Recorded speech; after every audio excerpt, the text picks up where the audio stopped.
জিজ্ঞাসা করি আপনাদের কাছে, মনে করবেন না কিছু, আমাদের কাছে জিজ্ঞাসা করি, আপনাদের বলবো কেন? আমি তো আপনাদের একজন। আমাদের লেখাপড়া শিখাইছে কিনা? আমার বাপ মা। আমরা মনে করি বাপ মা। আমাদের লেখাপড়া শিখাইছে কে? আমার আজ ডাক্তারি পাস করায় কে? আজ ইঞ্জিনিয়ারিং পাস করায় কে? আজ সায়েন্স পাস করায় কে? আজ বৈজ্ঞানিক করে কে? আজ অফিসার করে কে? কার টাকায়? বাংলার দুঃখী জনগণের। আপনাদের কাছে আমার জিজ্ঞাসা,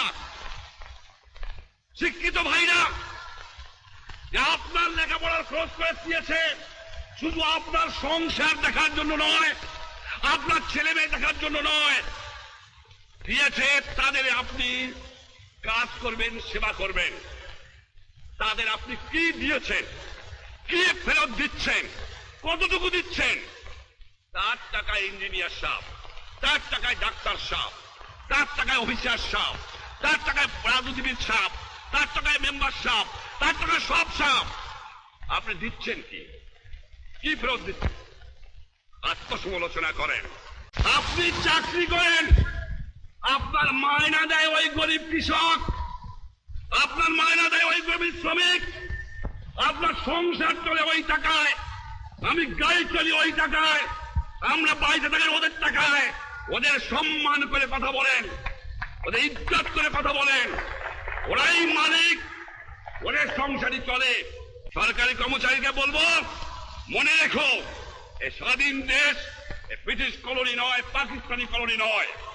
যে লোকে দেখবা তার চেহারাটা মতো বাবার মতো, তোমার ভাইয়ের মতো, ওর পশ্চিমের পয়সা ওরাই হবে সম্মান বেশি পাবে, কারণ ওরা নিজে কামাই করে খায়। আর দুর্নীতিবাদ, কে দুর্নীতিবাদ?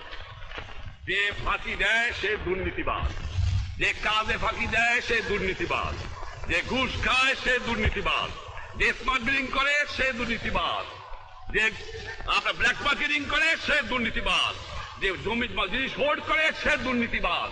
যারা কাজের কর্তব্য পালন করে না তারাও দুর্নীতিবাদ। যারা বিবেকের বিরুদ্ধে কাজ করে তারাও দুর্নীতিবাদ। যারা বিদেশের কাছে দেশকে বিক্রি করে তারাও দুর্নীতিবাদ। এই দুর্নীতিবাদদের বিরুদ্ধে আমাদের সংগ্রাম শুরু করতে হবে। একটা কথা বলি আপনাদের কাছে, এই দুর্নীতিবাদদের কোনদিন সরকারি আইন করে দুর্নীতিবাদ দমন করা সম্ভব নয় জনগণের সমর্থন ছাড়া। আজকে আমার এক নম্বর ওয়াদা হবে আপনাদের কাছে, সেটা হলো এই, আমি বলেছিলাম ঘরে ঘরে দুর্গ করো। কেন? জিহাদ করতে হবে, যুদ্ধ করতে হবে শত্রুর বিরুদ্ধে। আজকে আমি বলবো বাংলার জনগণকে, এক নম্বর কাজ হবে যে দুর্নীতিবাদদের বাংলার মাটিকে উৎখাত করতে হবে। আপনি আপনাদের সাহায্য চাই। কেমন করে করতে হবে?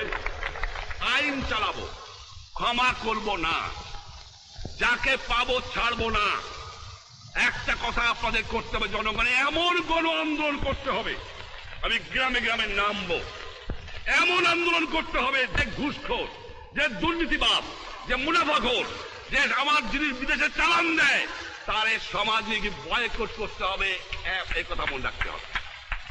গ্রামে গ্রামে মিটিং করে দেখাতে হবে ওই চোর, ওই ব্ল্যাক মার্কেটিয়ার, ওই ঘুষখোর, ভয় নাই, কোনো ভয় নাই, আমি আছি, ইনশাআল্লাহ আপনার অত্যাচার করতে দেব না। কিন্তু আপনাদের গ্রামে গ্রামে আন্দোলন করে, পারে কে ছাত্র ভাইরা পারে, পারে কে যুবক ভাইরা পারে, পারে কে বুদ্ধিজীবী পারে, পারে কে জনগণ পারে, ঘরে ঘরে আপনাদের দুর্গ করতে হবে।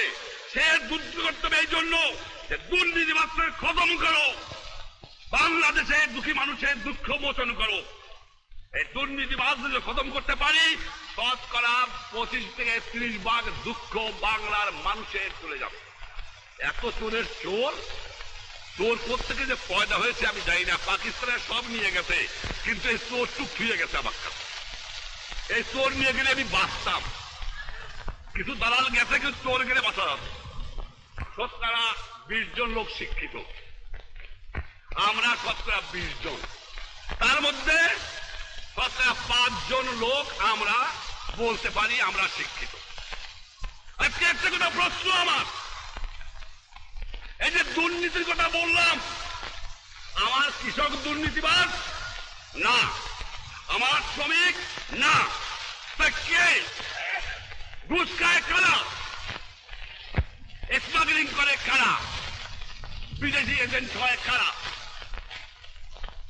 বিদেশে টাকা চালান দেয় কারা? ভোট করে কারা? এই আমরা যারা শতকরা 5 জন শিক্ষিত লোক, এই আমাদের মধ্যে ঘুষখোর দুর্নীতিবাদ, এবং আমাদের চরিত্রের সংশোধন করতে হবে, আত্মসমালোচনা করতে হবে। এই দুর্নীতিবাদ এই শতকরা 5 জনের মধ্যে, এর বাইরে নাই। কেন নাই? আমার কৃষক দিন ভরে পরিশ্রম করে। আর শিক্ষিত সমাজকে একটা কথা বলবো, যে আপনাদের চরিত্রে আমাদের চরিত্রে পরিবর্তন হয় নাই।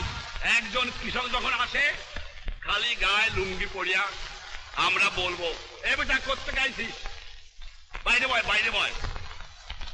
একজন শ্রমিক যদি আসে ওইখানে না, এই রিক্সাওয়ালা এভাবে চলিস না, এই পায়ে দমনটা করিস না, তাচ্ছিল্যের সঙ্গে কথা বলে, তুচ্ছ করে। পরিবর্তন করতে হবে।